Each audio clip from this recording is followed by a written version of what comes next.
Hola, ¿cómo estás? Yo estoy muy feliz y agradecida de estar aquí otra vez con tu compañía. Yo soy Tania y hoy te invito a apapacharte un rato con una taza de café o té o lo que sea que se te antoje para pasar un rato agradable. Y como siempre te invito a reflexionar mientras seguimos adelante con la vida.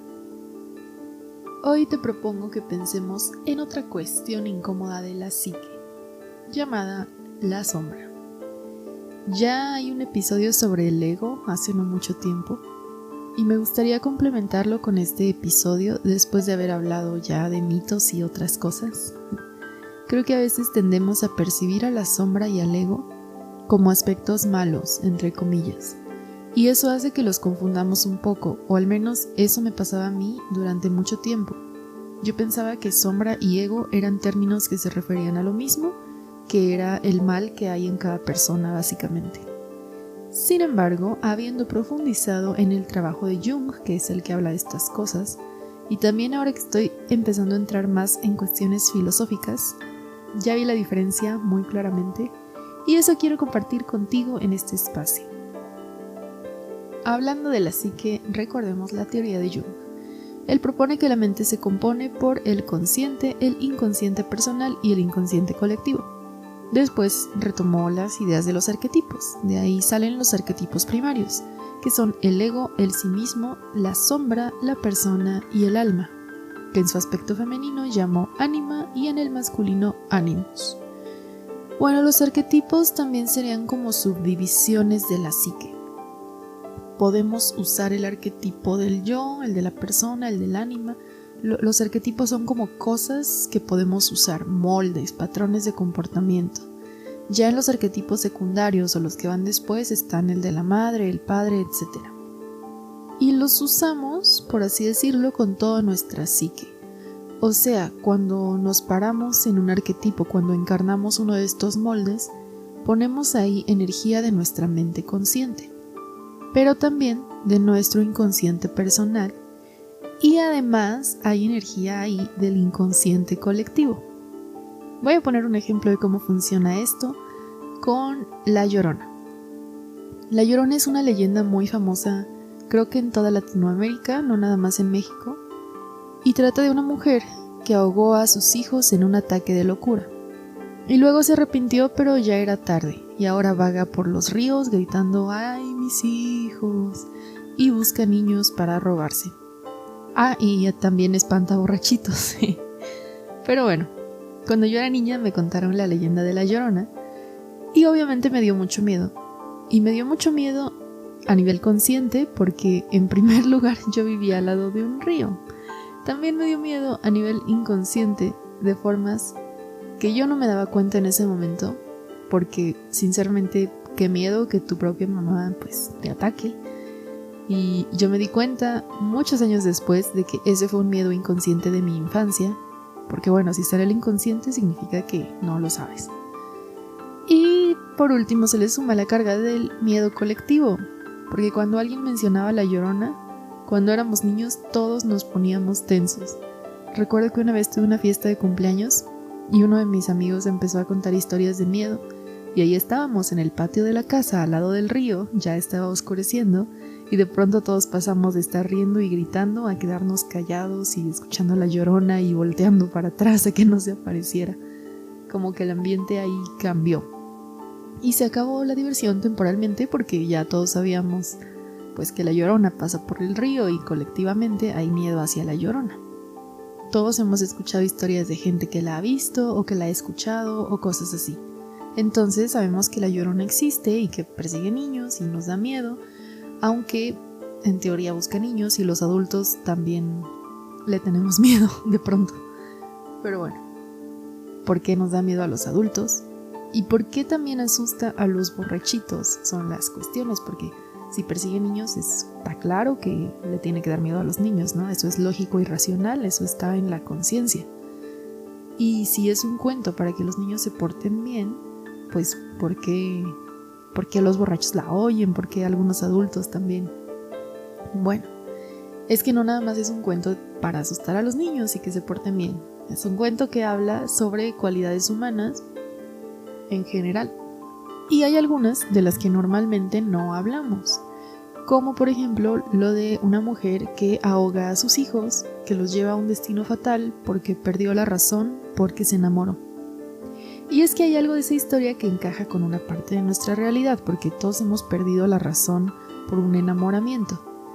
Pero de esta otra cuestión sombría del horror de la historia, también hay algo dentro de nuestra psique, en el inconsciente.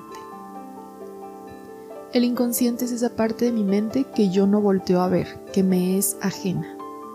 Existe una mujer dentro de mí que sería capaz de ahogar a sus propios hijos con el nivel suficiente de locura y desbalance. Es una posibilidad, es una de las posibilidades que hay en mi ser como persona. Y en el inconsciente colectivo también existe esta imagen o esta figura, porque de seguro en algún lugar ya ha habido una o varias mujeres que sí lo han hecho. No voy a hablar mucho de esto aquí, pero si ustedes quieren buscar historias reales, hay historias de mujeres que acaban con las vidas de sus hijos por una locura de enamoramiento. Pero no solo eso ya es como un extremo muy fuerte.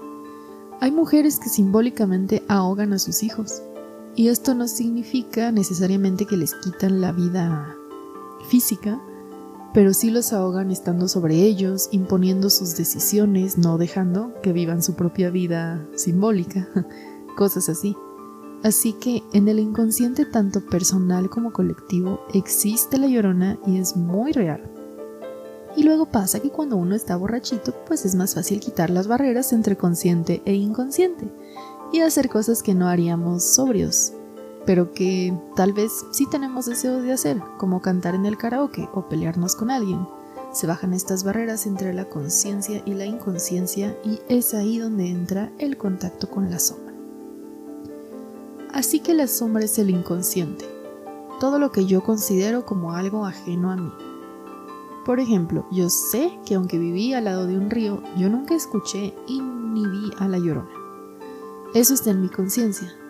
Pero igual cuando hablaban de la Llorona, a mí me daba mucho miedo, porque había cosas en mi inconsciente que me conectaban con esa historia. Por ejemplo, de este miedo que les dije, yo una vez vi un documental de cocodrilos. Y decía que la mamá cocodrila, cuando hay riesgo de morir de hambre, se come a sus cocodrilos para sobrevivir. Bueno, se come a uno de ellos en lo que consigue más comida para los otros. Entonces parte de mi mente aceptó que sí era real eso de que las madres pueden acabar con la vida de sus hijos, no solo por la Llorona, sino también por las cocodrilas. En mi conciencia nunca tuve miedo de que mi mamá me hiciera daño, mi mamá real, material, física, biológica. Pero en mi inconsciente ni les cuento, porque eso me trajo muchos problemas y eso existió conmigo desde muy chica hasta hace pocos años que empecé a trabajar con mis creencias y la terapia y esto. Pero bueno, en el inconsciente se nos quedan muchas cosas de lugares que a veces no recordamos. Por ejemplo, yo no recordaba esto del documental hasta que empecé a trabajar con esa creencia en específica y la fui ligando con muchas otras cosas y entonces todo empezó a cobrar sentido. Así que la sombra es esto que de alguna manera vive dentro de nosotros sin que nos demos cuenta.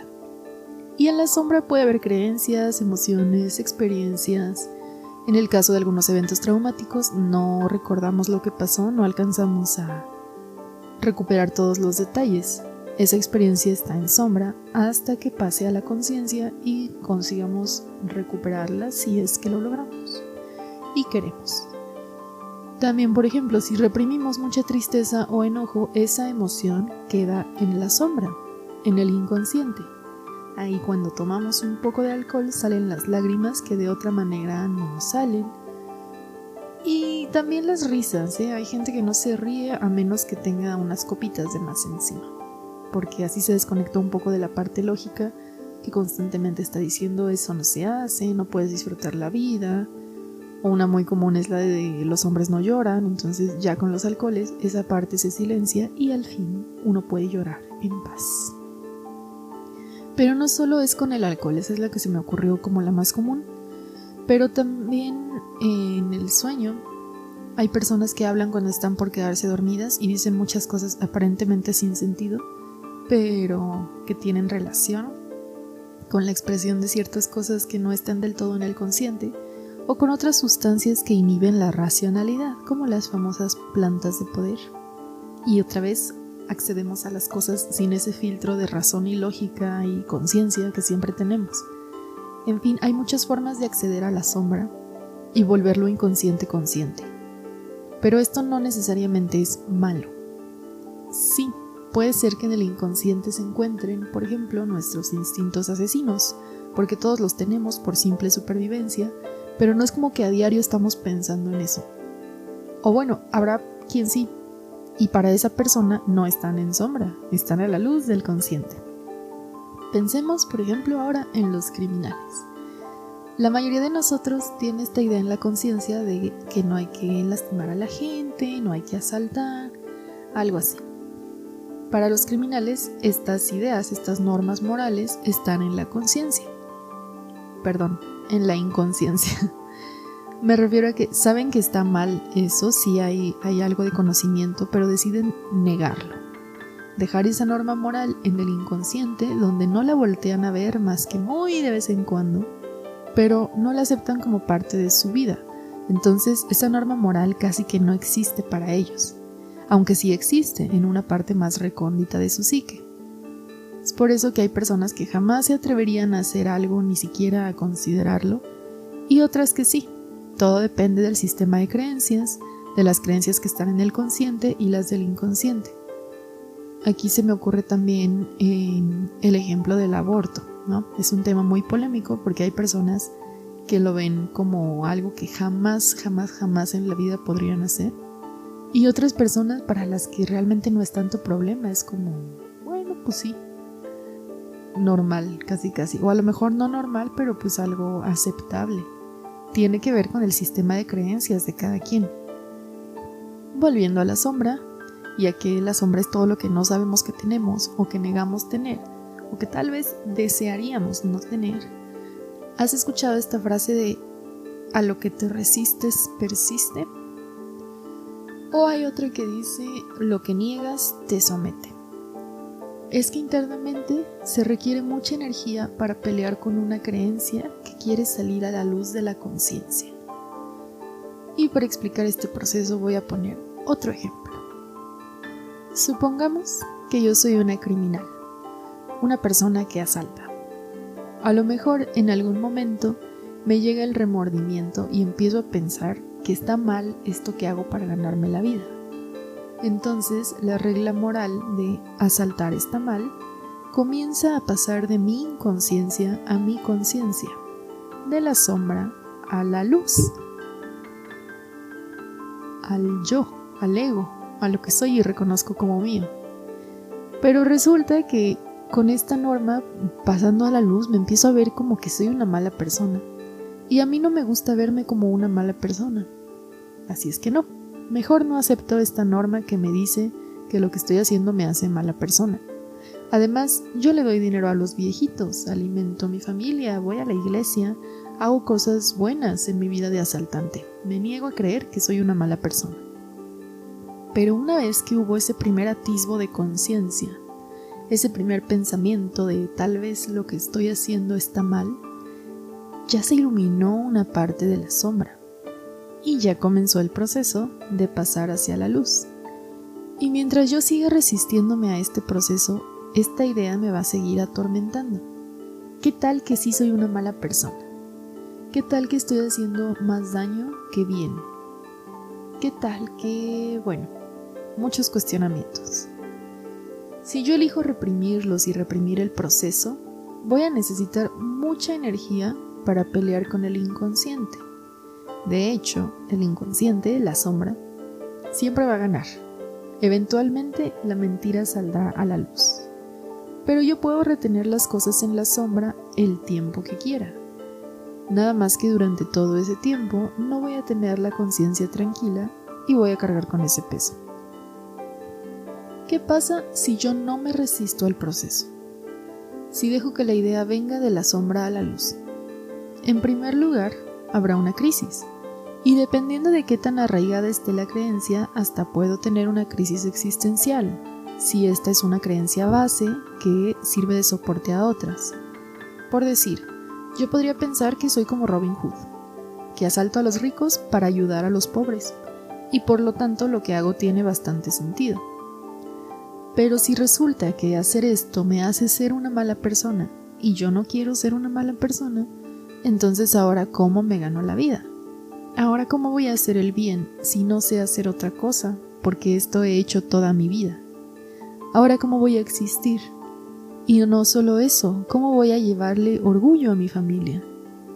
Entonces a lo mejor empiezo a pensar también que los ricos no son los malos, la mala persona soy yo que los asalto. Pero ¿cómo es posible que los ricos no sean malos?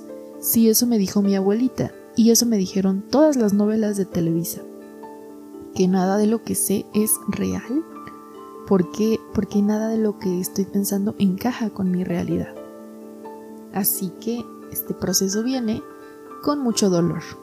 Sacar cosas de la sombra hacia la conciencia implica romper estructuras mentales, así como cuando te caes y te rompes un hueso y luego tienes que reacomodarlo y dejar que pegue, pues algo parecido pasa en la psique, se quiebra una parte. Entonces tienes que reacomodarla para poder sostener ahora esta nueva creencia en la conciencia. A lo mejor en este ejemplo yo empiezo a pensar, ok, como asaltar es malo y yo fui muy mala persona, lo que tengo que hacer ahora es redimirme. Tengo que arreglar todo el mal que hice. Y la forma que conozco de ser buena es, no sé, yendo a la iglesia.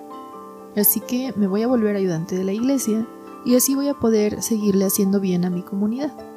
Porque ya no voy a asaltar a los ricos. Ahora a lo mejor voy a ser de las que recogen la limosna y ahora recojo el dinero, pero voluntariamente. Y eso me ayuda a tener una conciencia tranquila.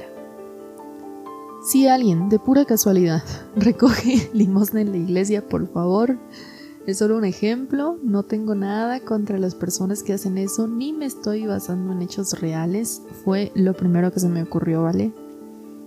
Sigamos. Para poder aceptar esta nueva regla moral en mi conciencia de que asaltar está mal y a la vez me hace mala persona y yo no quiero ser una mala persona, necesito cambiar. Y el cambio duele, el proceso duele y voy a sufrir un ratito. Si quiero mantenerlo en sombra lo puedo hacer, aunque también duele resistirse al proceso. Pero hay gente que lo hace, hay personas que tienen una doble vida y nadie se entera hasta que se mueren. Y otra vez, esto no es necesariamente malo. Por ejemplo, Batman o Superman, en su vida, en su primera vida, eran personas comunes, la vida de la conciencia, la que le mostraban a los demás. En la segunda eran superhéroes, eso estaba en su sombra. Nadie lo sabía y era un peso que ellos tenían que cargar, el de saber que ellos eran esos personajes, que no podían hacer una vida normal porque tenían que sostener sus dos vidas. Pero lo hacían porque eso ayudaba a sus ciudades, como que había un peso moral ahí que les ayudaba a cargar con ese peso de saber que tienes un secreto así de grande. Luego hay gente que su segunda vida es la de un delincuente, ¿no? También les toca cargar con el peso de saberlo, de que eso esté ahí en la conciencia. Y por eso se habla de quién tiene la conciencia tranquila y quién no. Y no es una regla absoluta, pero por lo general las personas que tienen la conciencia tranquila son personas que consiguen aceptar el dolor del cambio. Aceptan también sus errores y la posibilidad de que hayan herido a alguien, aun si no tenían la intención de hacerlo. Para eso sirve trabajar la sombra. Todos tenemos ideas o creencias que ya están ahí, al borde de nuestra conciencia, atormentándonos porque nos resistimos a verlas, porque verlas duele mucho. Y siempre existe esa posibilidad de voltear a ver a nuestros fantasmas, nuestros monstruos internos, y abrirles el paso a la conciencia. La verdad es que para lo que sirve es para eso, tener la conciencia tranquila. Que a mí ya me parece un montón, ¿no? Para eso vamos a terapia y hacemos muchas cosas, para poder seguir con nuestra vida, pero con la conciencia tranquila. Si lo único que quisiéramos es dinero o éxito, pues hay muchas formas ilícitas de hacerlo, pero ¿por qué no lo hacemos? Pues porque valoramos esa paz interior. Sí, la valoramos porque eso está en nuestro sistema de creencias. Hay gente que no, hay gente que sí valora más el dinero que la vida, que la conciencia tranquila y que la paz interior. Y esas personas pues no van a entender esto. Para ellos estas ideas están en la inconsciencia, en lo recóndito de la mente. Y la verdad es que es muy doloroso que las volteen a ver. Por eso es que en las enseñanzas espirituales dicen que hay que tener compasión de todo mundo. Todos tenemos monstruos internos con los que lidiamos, luchamos o convivimos. Nada más que una cosa es tener compasión de la gente que lucha con sus monstruos internos y otra cosa muy distinta es dar pase libre para que cada quien haga lo que quiera para no enfrentarse a sus demonios internos. Esto segundo yo creo que no se debe de hacer, pero por eso nos toca a cada uno de nosotros conocernos y poner límites para saber hasta dónde llegan nuestros monstruos internos y qué monstruos internos de otras personas no queremos que pasen a nuestro espacio. Así es que en resumen, tanto el ego como la sombra pueden contener cosas buenas y cosas malas. El ego es lo que yo veo como mío, la idea que yo tengo de mí, de lo que yo soy. La sombra es todo lo ajeno, lo que no sé que tengo o no quiero reconocer como mío, la idea que tengo de lo que no soy. Podemos conocer más a nuestro ego conociendo mejor nuestros deseos, lo que queremos para nosotros. Y podemos conocer más a nuestra sombra volteando a ver lo que nos pesa o lo que nos duele, eso que no queremos voltear a ver. Y aquí hay algo curioso y ligeramente paradójico de este proceso. Si vemos a la sombra y la reprimimos, sigue en sombra a medias, porque técnicamente ya la vimos, aunque todavía no la aceptamos como algo propio, entonces va a seguir por ahí apareciendo al borde de la conciencia cuando menos lo esperemos. Cuando la vemos y pasamos por el proceso y vivimos el dolor y reestructuramos nuestra mente, al final la admitimos y deja de ser sombra. Pasa a la luz de la conciencia. Entonces ya no nos persigue, ya no nos pesa, ya lo sabemos. Cuando volteamos a ver a la sombra, si seguimos el proceso, si no lo resistimos, deja de ser sombra. Eso es lo paradójico del proceso. Cuando empiezas a conocer mejor a tu sombra, eventualmente empieza a pasar a la luz. Entonces, Tania, podemos vivir sin sombras si seguimos trabajando y observando nuestra sombra y pasando por procesos. ¿Cuándo se acaba? ¿En qué momento se acaba? Esa es la otra parte de la paradoja. Siempre hay cosas pasando de la conciencia a la inconsciencia y de regreso. Es como las olas del mar. Las ideas y pensamientos van y vienen en nuestra mente. Y al igual que con el mar, no podemos controlar el flujo de energía psíquica, pero sí podemos aprender a navegar en las aguas de nuestra psique, ir y venir, de la conciencia a la inconsciencia y de vuelta, una y otra vez. Así es que no se acaba, siempre hay cosas que vamos olvidando o que vamos pasando a la inconsciencia simplemente porque no las ocupamos en la conciencia. Aunque no lo sepamos, este proceso lo hacemos siempre, desde que nacemos hasta que morimos. Si vivimos en la inconsciencia sobre este proceso, si no sabemos qué ocurre, las corrientes de nuestra psique nos llevan de un lado a otro y no entendemos qué pasa. Si sabemos en nuestra conciencia que podemos aprender a navegarla, eventualmente lo lograremos. Esa es la diferencia. Y hoy te acabo de hacer el terrible favor de contarte esto. De esta manera lo trajimos a la conciencia. Ahora me temo que depende de ti si prefieres resistirte a esto y pasar la idea de que puedes navegar tu propia psique al baúl de los recuerdos, o quieres usar esta información para tu proceso y empezar a lanzarte al mar y aprender de las aguas y las corrientes y los vientos y la navegación. En un futuro episodio hablaremos de las sincronicidades, porque Jung pensaba que el hecho de que una idea venga del inconsciente al consciente no es casualidad. No pasa solo porque sí este proceso, sino porque tiene alguna utilidad esa idea en nuestra realidad consciente. ¿Qué es lo que decía? La información que no necesitamos en la conciencia pasa al inconsciente porque racionalmente no tenemos tanto espacio o tanta energía para mantener toda la información de nuestra vida en la conciencia. Eso nos cansaría demasiado y nos volvería un poco locos. Así es que también es bueno estar pasando información del consciente al inconsciente, pero lo que le llamaba la atención a Jung, o lo que decía, es que la información que viene a tocar la puerta de la conciencia no es casual, llega porque se necesita, y la mente en su proceso interior divino, si lo quieres ver así, sabe qué es lo que necesita. Así es que no es casualidad que hoy hayas escuchado esta información. Ya se había empezado a asomar a tu conciencia porque por algún motivo la necesitas para tu vida. Y entonces la mente inconsciente hace este proceso de atraer estas formas para que volteemos a ver a la sombra. Y el inconsciente colectivo nos conecta por este medio, por este espacio, para que yo te platique esto y tú digas, ajá, lo sabía. O bien para que digas, no puede ser, si es cierto. O en fin, cualquier reacción que tú tengas, ¿sabes? Eso ya es cosa tuya.